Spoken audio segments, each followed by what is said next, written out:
Hey everybody, this is Rydo and we are back to Hearthstone. Today is April 9th and I am live streaming, and which is just going to be the usual thing of live streaming. We got one quest done. Now we need to get 5 victories with the rogue or warrior. That'll be our next quest. And I suppose I could come back here and try to get some ranked play with this warrior, so let's try this. Trying to get up on the ranked too. Not particularly succeeding greatly on that, but I mean, frankly, part of the problem of getting up on ranked is just I don't play enough. I probably would be rank 10 if I played every single day for several hours of Hearthstone.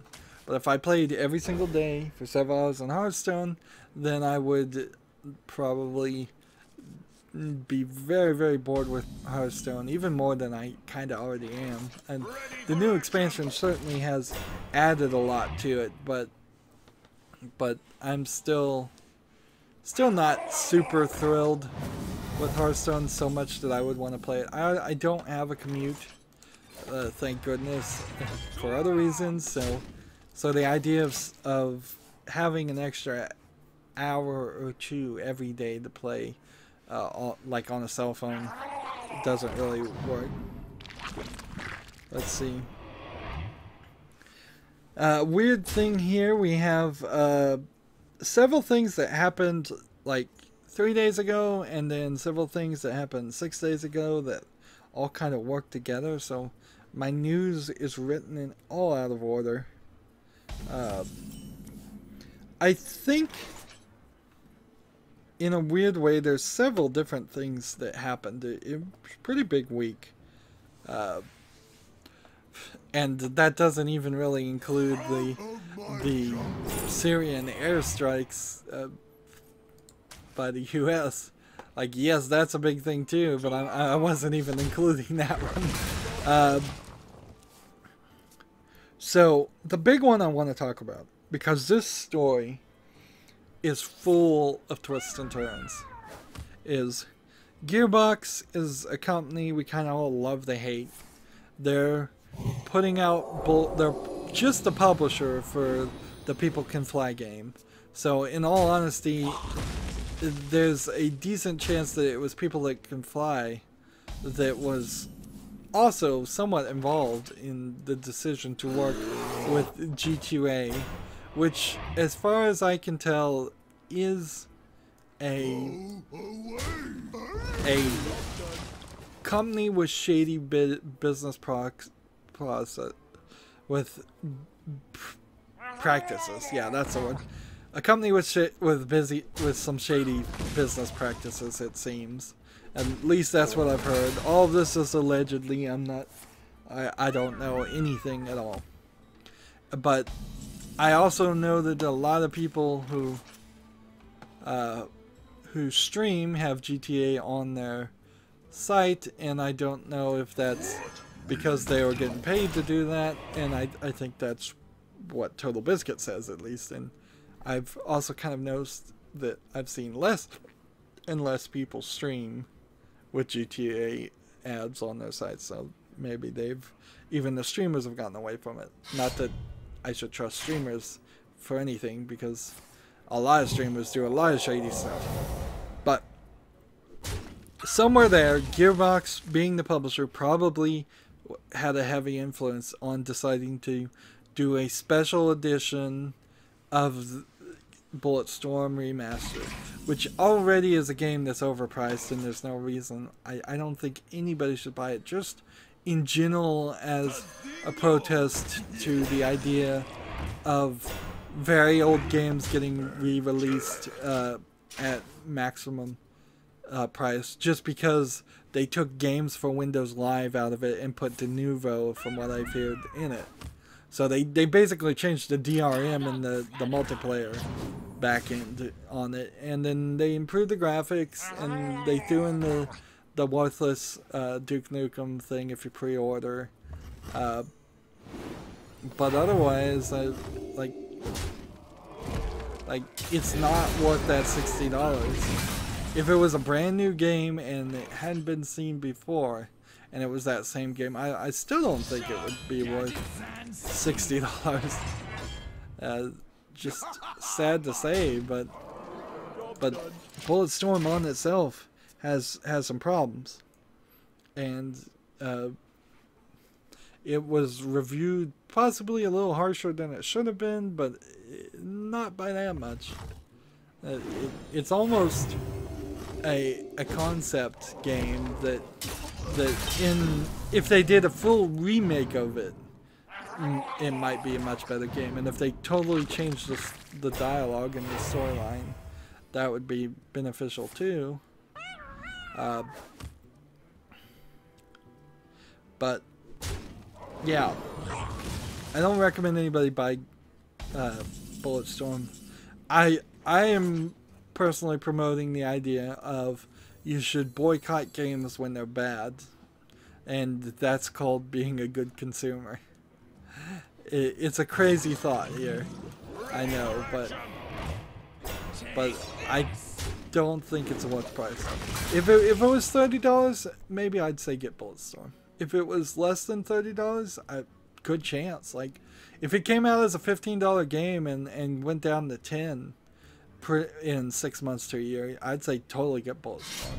Put up with the bad storyline and experience it once in your life. But that's not it. And so already there's reasons not to buy it. But then Gearbox decides they're going to do the special edition with GTA. Now, Total Biscuit specifically has apparently a lot of evidence that GTA trades in stolen keys, and in trading in those stolen keys, it has severely hurt the video game industry by having chargebacks occur to the video game producers, developers. I don't exactly understand how this all works, honestly. If we're just going to be on a thing, I don't understand how the banking chargeback system would work. I guess the idea is that somebody buys Steam keys from either a developer's main site or some other site that that developer is partnered with to give Steam keys out to them. And then they use a stolen credit card to buy those keys, and then they sell those keys and make profit on a non-stolen credit card or whatever on GTA. So they launder it, they steal it using stolen credit cards to get the key, then they launder that key and sell it for probably less than what they paid for it, but since they're using stolen credit cards, they don't care on GTA.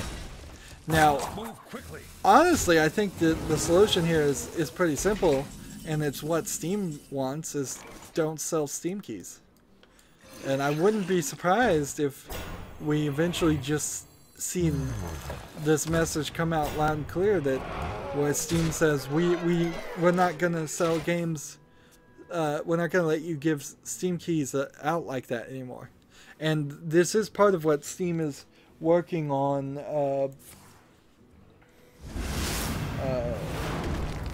Somebody said Big Famous on the chat. I don't. Okay, good. That's what I'd like to be, is big and famous. Maybe not physically big. We could all stand to lose a few pounds, but famous. I don't even know if I want to be that famous, honestly. Like, I just want to make enough fans happy enough to get enough ad revenue to live off of that. Honestly. If it happened one way and I became huge famous and got $1 million in a very short period of time, I could live off that fine, and then I could lose that famousness and then just have a core of fans. Or if it happened slowly and I just got, you know, a living wage every year, and it was a consistent and reliable source of income, which on YouTube you never know if it's consistent or reliable, that would be fine too. But yeah, to get back to GTA, Total Biscuits doesn't like GTA. He says he's going to do a review boycott on all future Gearbox games. Honestly, you know what? I don't think Gearbox really would have cared too much. Total Biscuit in particular, I mean, if he says he's going to do a review boycott on anybody, he has cancer. He could kick the bucket more likely than anybody else tomorrow. And he does have big influence and all of that, but it's not that big. Taunt, battle cry, adapt. There you go. Poisonous. And that. I just need to do 10 more damage to this guy.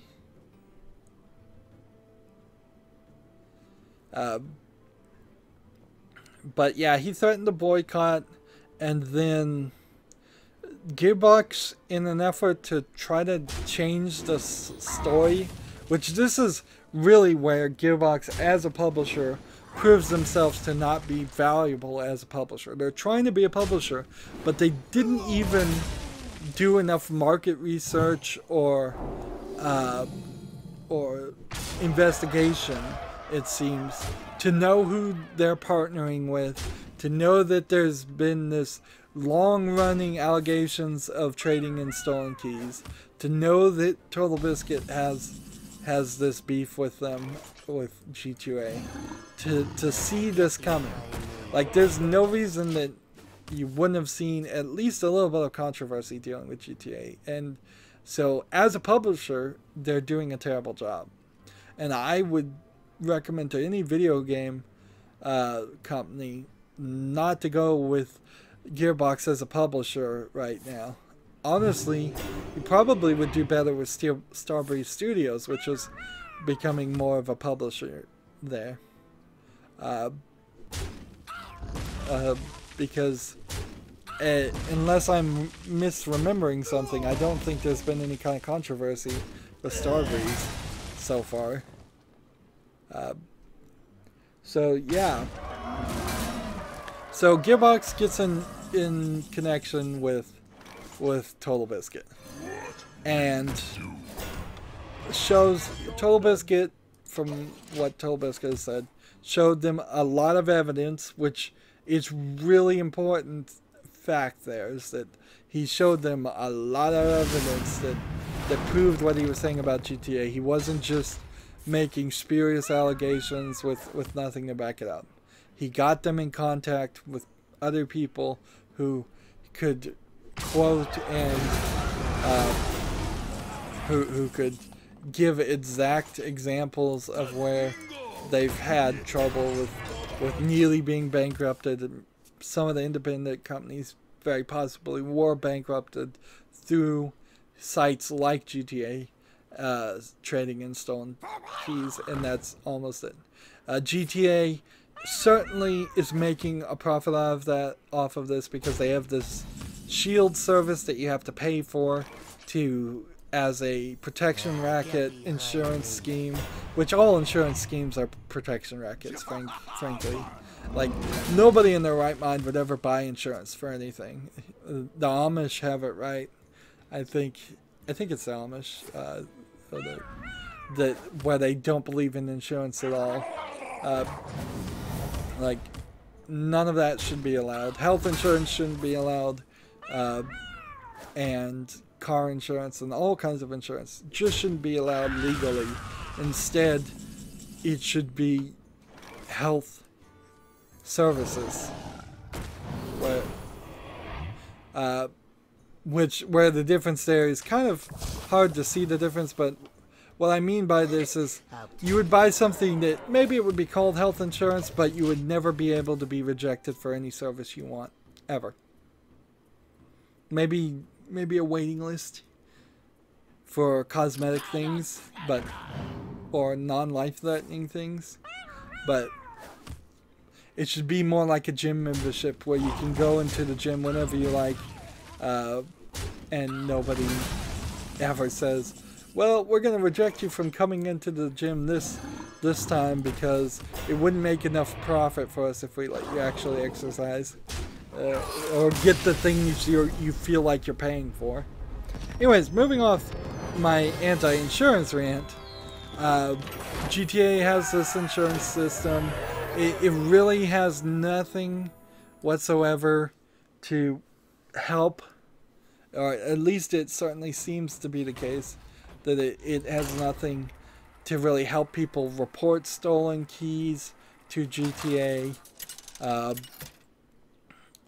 And apparently, I guess on Steam side, it really has not. Reporting a stolen key to Steam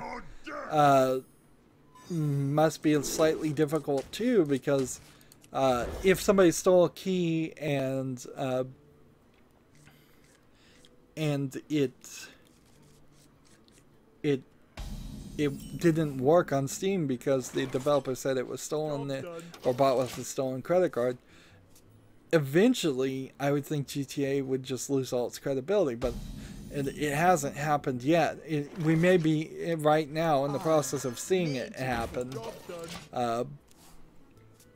because I know GTA has a insurance system for the end users too. If they buy Steam keys that don't work, and they get their money back if you pay extra for this insurance. So they're asking the developers to pay extra. They're asking the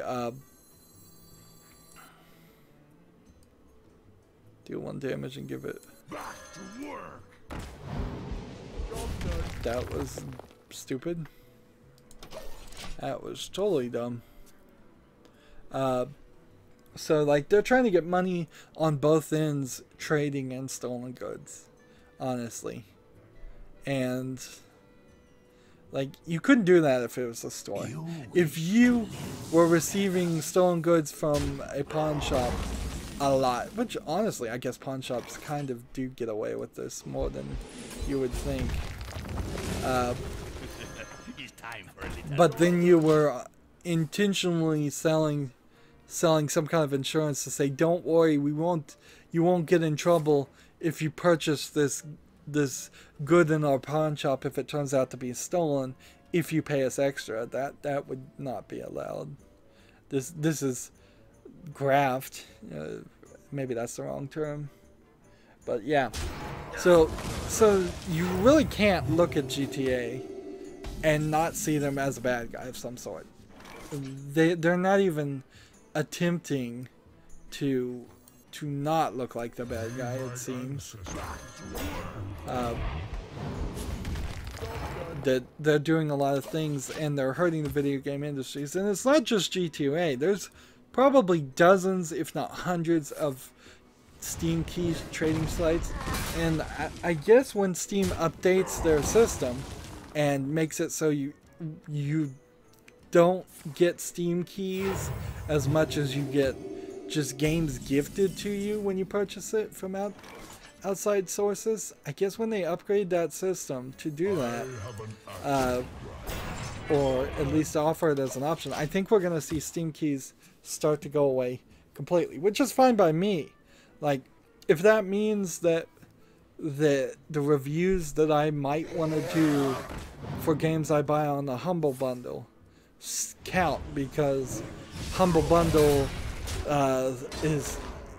will just send me the games I purchase in the Humble Bundle, that would be great. Now, there is an interesting question in this. Is the Humble Bundle trading in stolen Steam keys?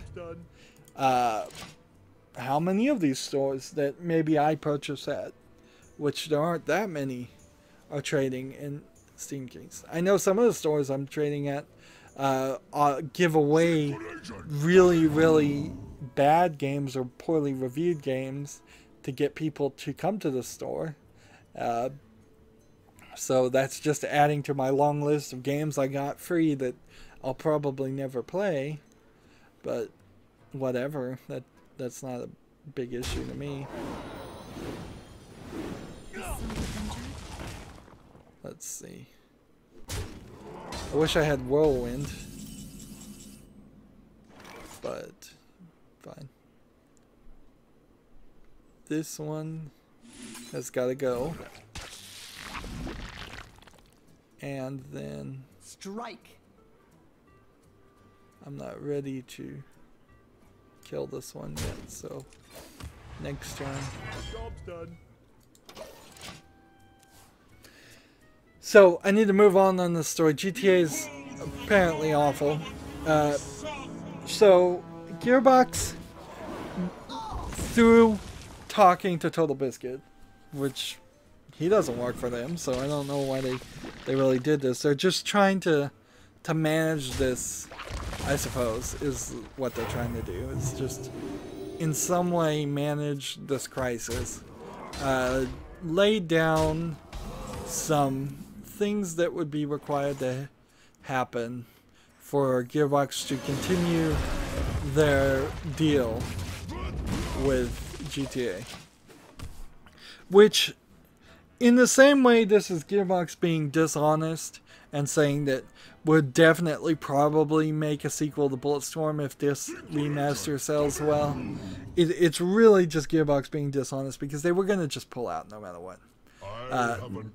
This is a classic thing I've seen corporations do where they say, we might not fire you if you do all of these things. No, they were going to fire you. It's like, and frankly, it's a cruel, wrong thing to make these claims that you were going to do anything otherwise. But what they wanted them to do is in 30 days make G2A shield free. Okay, that in 30 days could certainly be done. It's not very difficult to say this is going to be free. Anybody that has paid for it up to now, sorry, but we've decided to make it free. In fact, the GTA shield to guarantee the Steam keys you purchase actually work is honestly just should be something that you are legally required to do, and in places like Australia is actually something you're legally required to do. The products be free of major defect, including even software products or keys for software. And one major defect is most definitely the key doesn't work because it was bought with a stolen credit card. So that could certainly be done in 30 days. 30 days isn't the longest amount of time, but also that you could probably roll that out in less than a day just by stopping the billing server from doing that or changing the price on it. The other thing they want is clear and simple fee structure in GTA. Apparently G2A is just full of confusing fees, so you don't really know what you're actually paying for when you buy a Steam key. It seems to be the cell phone approach of doing things, and that's not acceptable either. So we need to try to rogue here. Not getting very far, unsurprisingly. Did we do pirates? Do we have... Yeah, I guess I don't have another rogue. No, this is a rogue. The combo attack spell deck is another rogue with this new character. So I suppose you could probably implement simple fees to say, like, every trade is 10% on the total sales value and a flat fee of a few cents. You could probably do that in 30 days if you wanted to. Now, of course, GTA doesn't want to do any of this, and they don't care. And frankly, they couldn't have done it, so just staying silent about the whole thing is probably their best best and what they're doing, their best option, and exactly what they are doing. I need to hurry up here. In 60 days, they needed to implement a flagging system of stolen key flippers and a throttling system. So if somebody comes in and they're selling a bunch of games, a bunch of keys for the same game, and it's, let's see, what do I want to do here? I don't think I want to do anything right now. So a brand new game comes in and a bunch of people are selling keys for that brand new game. You would think that that would be a good thing, though. Let's see, that's what gets weird, is the idea. I don't have enough mana. Let's see. I'm just gonna end my turn right here. Yeah, I don't even know how you would do this, because the throttling issue is the idea of like, well, let's not.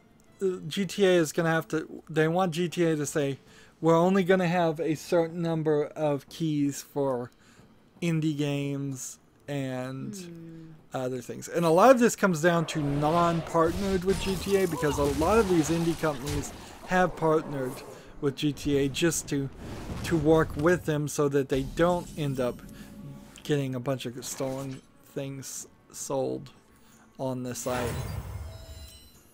We are the sword in the shadows. And because of that, what happened? What happened? Why did that not work?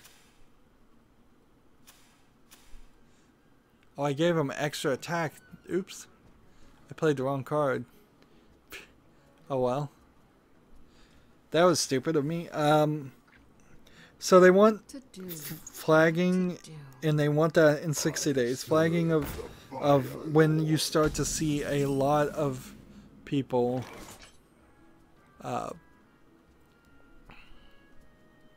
2 and 2 will work. That are selling keys. I don't even know how you'd implement that one. But then they also want, in 90 days, they wanted them to make an API so that developers can just immediately go in there and block and flag things. Which honestly, that should be just totally in there. So all these things should be implemented. I don't know if you could get the API in particular done in 90 days. So just being honest here, as far as I know, GTA could be run by like one guy. So if that's all if that really is the case, then you're awfully asking a lot. And so of course they didn't do any of that, and of course Gearbox canceled their partnership with G2A, so now Bulletstorm doesn't have some special thing.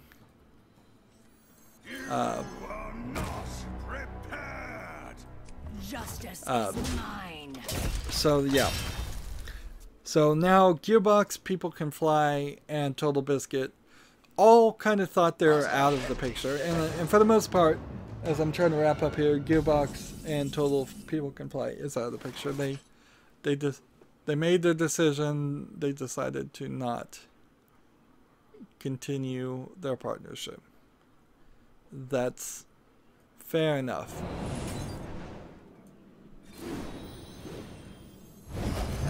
This guy's toast.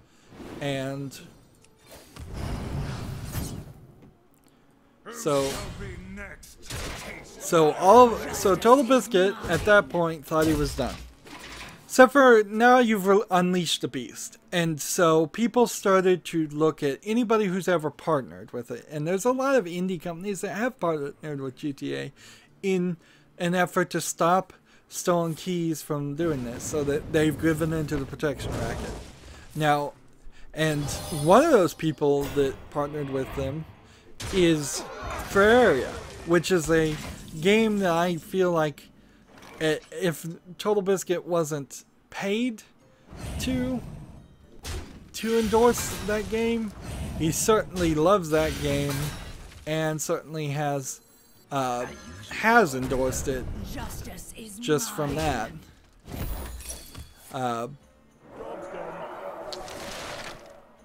So he's Total Biscuit's now not very happy that some of his own fans have gone further and decided to boycott Terraria and other independent things that he might be happy for. Honestly, I feel like people are totally within their right to boycott any game they want to boycott for any reason. I would recommend boycotting a lot of games because they're bad. We need way more boycotts.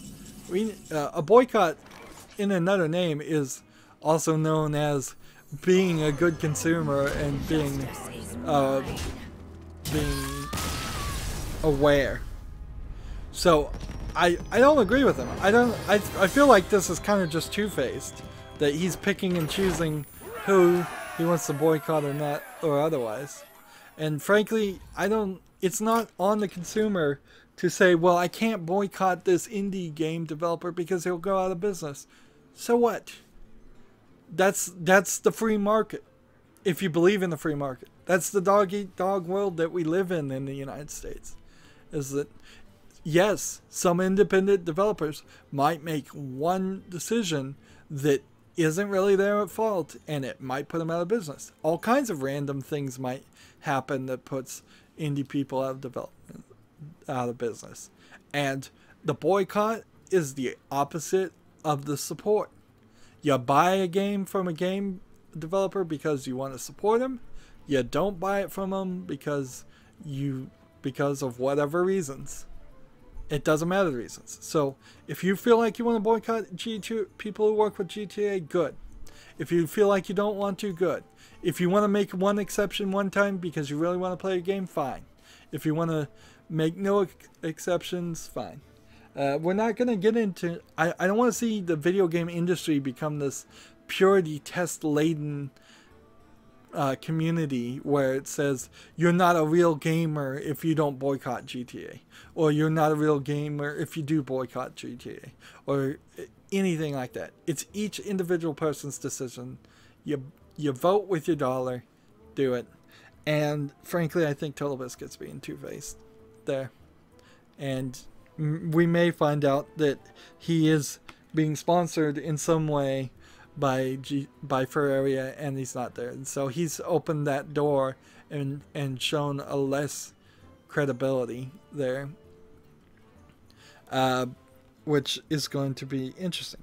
Also, as we're wrapping up here, he's opened the door probably to a lawsuit. I wouldn't be surprised if GTA sued him directly, because his actions under his celebrity very possibly cost them a lot of money, and they possibly could prove damages on this.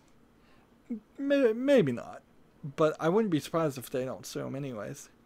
So there's the lawsuit to look towards the future. If it's not Total Biscuit, it's Jim Sterling getting sued.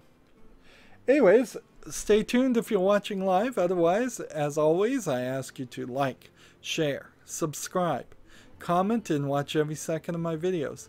If you want to friend or follow me on basically any social media sites, there's a whole bunch of links down below.